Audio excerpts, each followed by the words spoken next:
Hi, this is Emma Hemming-Willis. And I'm Helen Cristoni. Welcome to our Make Time podcast. We are two women on a mission to uncover the secrets of making time for everything.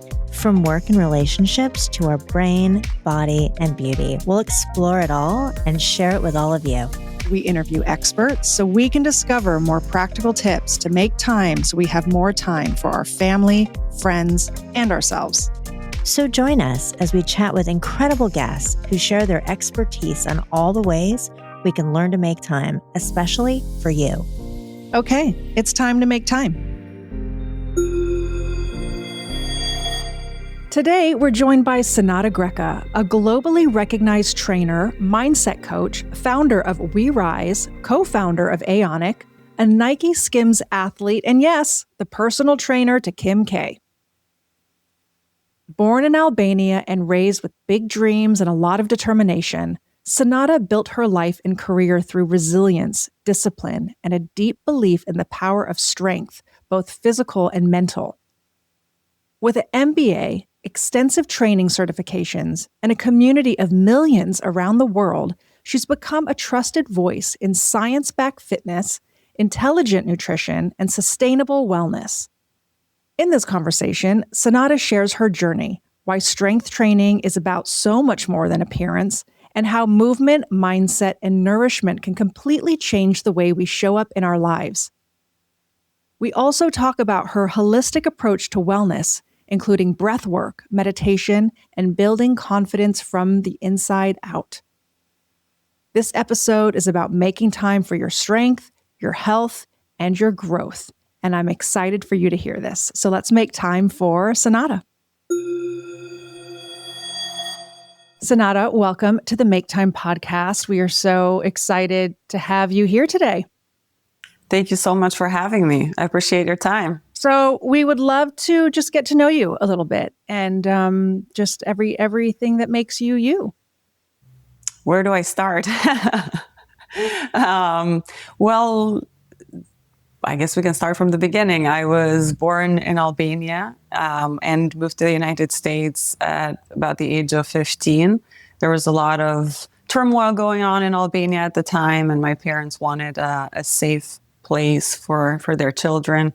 We were fortunate enough to come here with our green cards as a legal immigrant, so it made the process a little bit easier and smoother for us, but still it had its own struggles being from a different country, a different culture, the bullying that came with it, the quite not fitting in, and that led to a lot of personal struggles when it came to depression, anxiety, eating disorders, and then on top of that, being the only English-speaking person in my family, had to assist my family in their path in the United States. So whether it was dealing with lawyers, dealing with the medical industry, dealing with finding them jobs or helping them find jobs.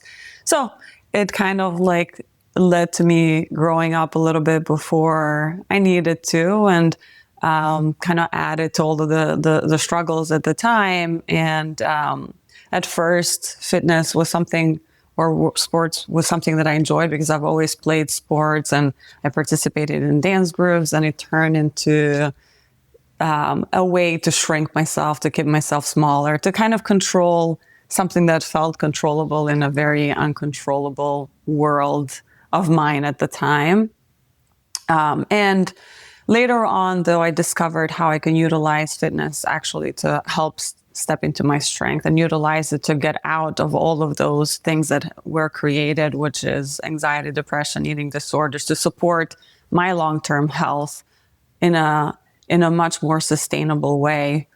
So it was much more stepping into that health, into that strength versus shrinking myself and becoming smaller, and everything else fell into place, so to speak. I saw what health and fitness and strength training did for me, my confidence, my just ability to handle things, to handle life. And I decided that that was worth sharing with the world, with especially women who for so long society did a disservice by always promoting rail thin stick figures that was just not attainable and not sustainable and healthy. Society has done women a disservice in that and not promoting strength. Even to this day, I'll still get comments of, you look like a man, or which it's sad to see, not in a personal level, but the message that it's sending to the broader audience of females, especially impressionable females. Like, for me, it is so important to instill that message of strength and occupying your strongest self, not just for aesthetics, but for your long-term health, and sending that message, especially to young women. So that's kind of in a nutshell where I've been and where I am now, having the We Rise app, which inspires and helps alongside with my social media channels to help women step into the strongest versions of themselves, not just physically, but mentally and in other areas of their lives as well. I think you're such a beautiful example of strength and a strong woman in so many ways. So I follow you on social media, and I'm often and so inspired by your message. And I really am so excited to have you here on the Make Time podcast today, because our whole mission is to empower women to make time and also to take their brain health seriously. So I think all this goes hand in hand. Yeah, absolutely. Because when we think about brain health, we know that exercise is a really important pillar for our brain. So let's start here. What is the most important thing you make time for, and why? There's a few things, but the primary thing that has shifted my mental space and my physical space, so to speak, has been strength training. That was the first, and movement in general. So I started with movement. I ran marathons. And then when I really stepped into strength training is when kind of things progressed and shifted. That for me is a pillar and non-negotiable. Like, I'll always make time. If I'm not strength training, which is for me, and as science shows, ideal for our brain and physical health, but movement at the very least of some sort. So for example, I'm going on a snowboarding trip. Am I going to be able to strength train every day? Not, most likely not, but that's like my way of movement, my way of non-negotiable movement in the day. And then when it comes to eating nutritious whole foods, that's another priority of mine. And sleep, I think even though we've been bombarded by all the posts of how sleep is important, it truly is. And research shows more and more how crucial it is to not just our physical strength, but our mental strength, our mental health now and in the long run. So especially for people, as we know, there's an occurrence of Alzheimer's. 2 out of 3 people with Alzheimer's are women. So for women, it's that much more important that we cover all of these 3, I call foundational topics, which is movement, strength training in specific, nutrition, whole food nutrition, and then sleep and recovery. So those I consider my non-negotiables, my daily non-negotiables. Can I just chime in here on something that I learned yesterday? And I hope I don't butcher this. But what I learned, and it corresponds to strength training, that when women work on their muscles in their legs, like their quads and your muscles in your legs, that it actually increases your brain size. Mm-hmm. Did you hear this? By like 2%, Yeah. like the hippocampus all of a sudden starts to kind of like beef up as well.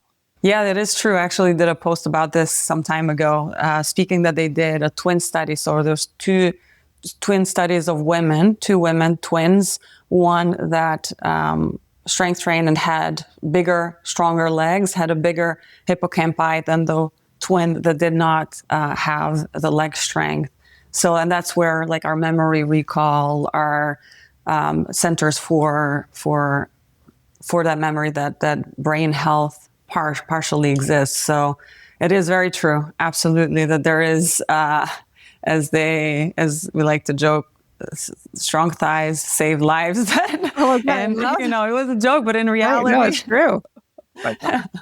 It is actually. I think we need to do a squat challenge for brain health coming soon. Yeah, Yeah, absolutely. no, I Absolutely. love that. That's something. I mean, I have very strong legs, which I'm very happy to say. Great. And I feel like, okay, that's good. Then my hippocampi is doing very well. My hippocampus or I are doing well.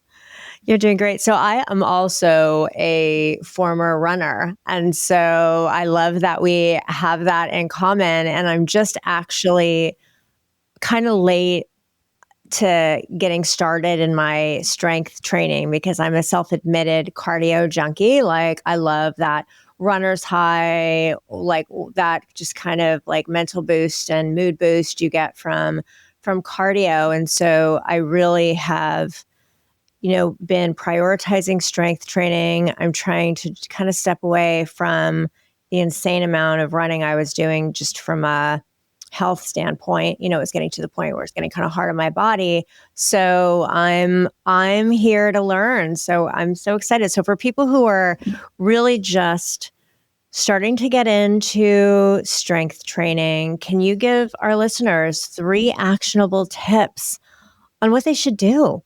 Any form of movement is great, but then there is obviously levels of the forms of movement that are most beneficial to your health and longevity. And I maybe have said it too many times, but start small. Start even with 5 minutes. Start by the second point would be to learn how to move properly so that we're doing the exercises in a proper way, breathing, form, so that we don't hurt ourselves, especially, as we get a little bit older, there's things that we need to be mindful of, and then following a plan versus doing random workouts that perhaps you see on Instagram that look cool.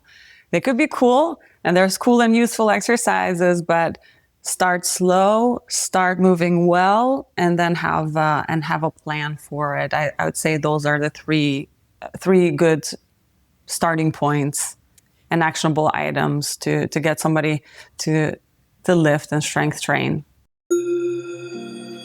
Hello, lovely ladies. This is Helen Cristoni, and I am co-founder of Make Time Wellness. Are you ready to take charge of your wellness journey? Well, look no further than Make Time. We have worked tirelessly to develop all-in-one drink mixes that make a woman's daily wellness easy and delicious. Make Time Wellness supplements offer comprehensive formulas for your brain, body, and beauty in that order without having to take handfuls of pills. Make Time is packed with powerful ingredients like MCTs, omegas, biotin, multivitamins, and curcumin. We are really busy women and have designed these formulas for busy women like you. So join us and check us out at maketimewellness.com/podcast20, and we'll give you 20% off your first purchase. Make time for your brain, body, and beauty today with Make Time Wellness.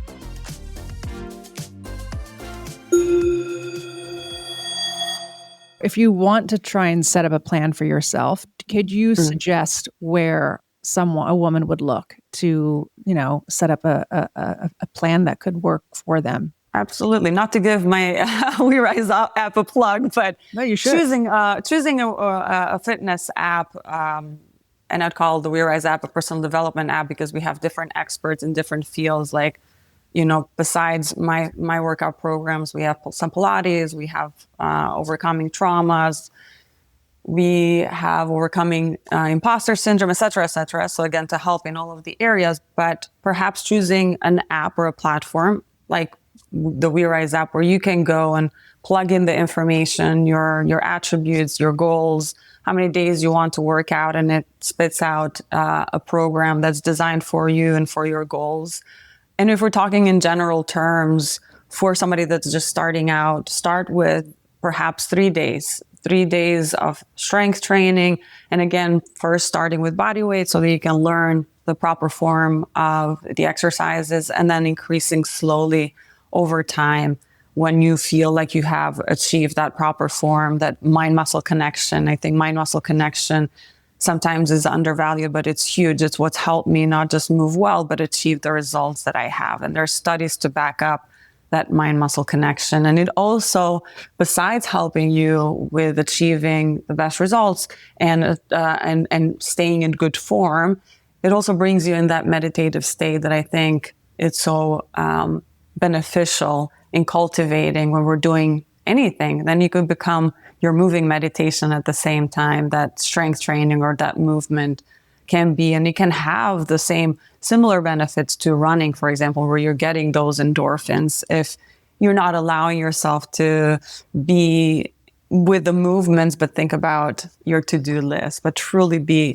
present. That's what I love about strength training. And I've been doing it for a while. I feel I'm not really so much a cardio junkie. I would like to be, but I'm not. Is that when I'm strength training, I'm very focused, on the exercise, on my form to make sure that I don't injure myself. Yeah. And then when I am running, it's easy for me for my mind just to kind of wander and go elsewhere. So I kind of do like this like meditative state that I get into when I'm strength training. Yeah. I do call it my moving meditation. It's really my therapy. And when you're finding those points where it feels a little bit harder, I always say, yes, be mindful of not hurting yourself, but can you go into that feeling and can you just almost relish in it? Because there is, it's not always not painful in a good way. It can absolutely be challenging, but relish in that challenge and really see it for what it is and what can you learn about yourself in those moments. My trainer Kwok always tells me this is the hardest thing you're going to do today. Very true. And I also like to say that it's temporary. That's a lot of the time we think that it's going to last forever and what's next, and it's temporary. So stay with it. Give your body that gift of movement, of intentional movement. Yeah, so I've just, like I said, I'm pretty new on strength training. I've done a lot of Pilates, which is similar, but like really I'm starting to lift a little heavier. And as a petite person, I am really such a beginner. And so I'm trying to really allow myself with my, my little weight to build as it comes. And we have like a joke in my house when I work out with my husband, and I turn into this like Gold's Gym persona, like make all these noises. It's so funny, but like I allow myself to really kind of get in it, and it's been fun. I think it's been fun, and I'm starting to see some results. A question I have for you, and it's something that comes up often with women, is just the protein conversation. There's been so much chatter about how much protein we need to be consuming every day as women, especially in midlife. What are your thoughts on that? First, I'm going to address what you said about the grunting. And, I think for so long, women have been told to, be quiet, be small, be tender, be delicate. And I think it's so amazing to step into all of those expressions of ourselves in all of the forms, whether it is the grunting, whether it is the sweating, and all of the things that make us who we are, that make us women, that make us human, and make us strong. So good for you. I encourage it, all of the grunts and all of the things that come with it. And then when it comes to protein, it is crucial. It is crucial that we consume enough protein to sustain not just working out and strength training, but all of our physical functions. There's so many functions in our bodies and brains that are dependent on protein. So a general rule of thumb, and this used to be lower way back, and now studies are always upping the protein, it seems, more and more, but around 0.8 to, I tend to be on the higher side of 1.2 grams per pound of body weight.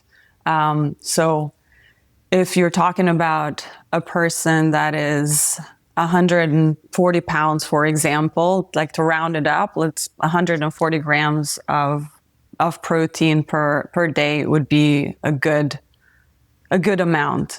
What does that diet look like then? Like what does breakfast, lunch, snacking, and dinner look like if you are looking at 140 grams? For me, it's all focused around protein. So I always try to prioritize, okay, so in every meal and every snack, where is my protein coming from? And that could be for breakfast, it could be 3 eggs and a Greek yogurt. So 3 eggs, it's about 7 grams of protein in each. That's 100.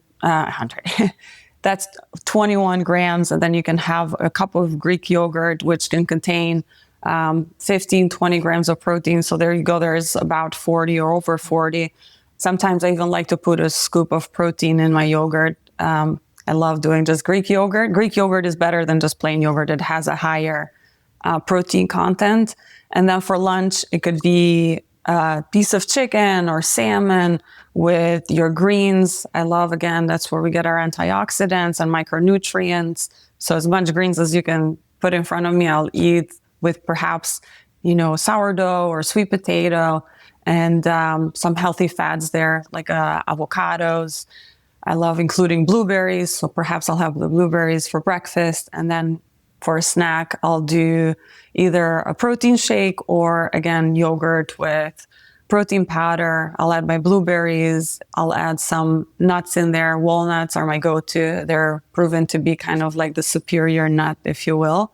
And then for dinner, it's similar to my lunch. I'll, again, a piece of either steak or chicken or salmon with my greens, and then a good carb like sweet potatoes or sourdough bread, like if you're that bread type of person, and that should bring you pretty close, if not. And then if I want dessert, I have a sweet tooth, so there is some recipes that I've posted on my Instagram that are these barks that are kind of like if you like ice cream, and I'll usually mix together a protein powder with any type of milk that you prefer into a thicker consistency, layer it on top. You can place sliced strawberries, and I sometimes like to sprinkle a little bit of granola, and it gives you kind of like that frozen cheesecake bark, as I call it.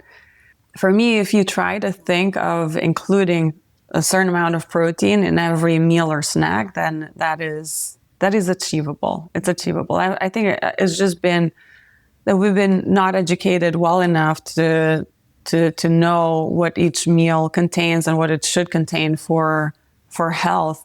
Thinking that, I've had this discussion even with my sisters not long ago. Well, I have an egg for breakfast. I'm like, that is not nearly enough protein. So just getting some more education around that.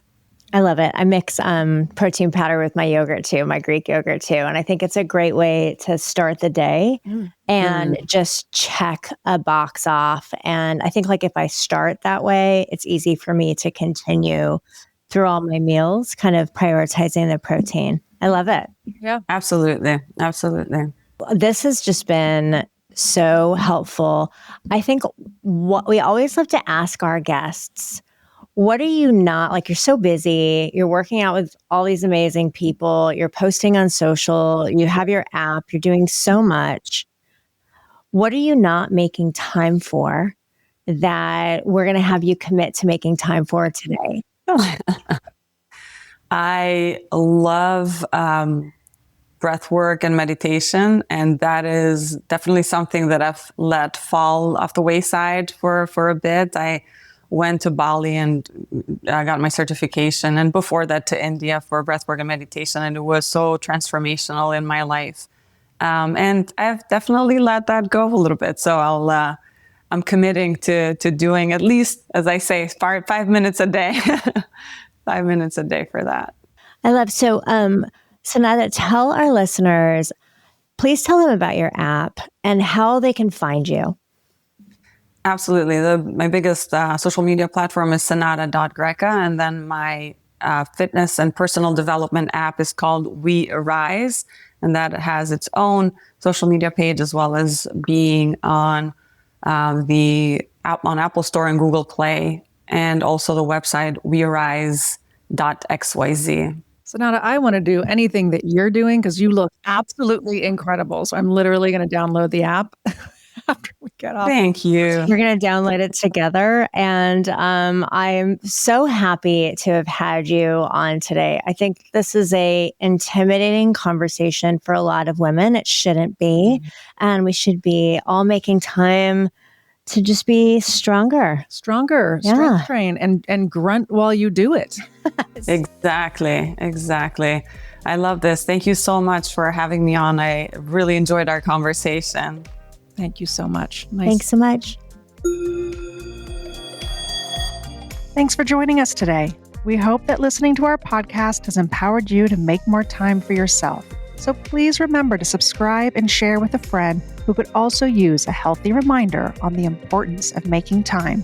Make sure to tune in as we will continue to have incredible guests that will share their Make Time tips on our upcoming episodes. Come say hi to us over on @MakeTimePod on social media or visit us at maketimewellness.com. Until next time, make time.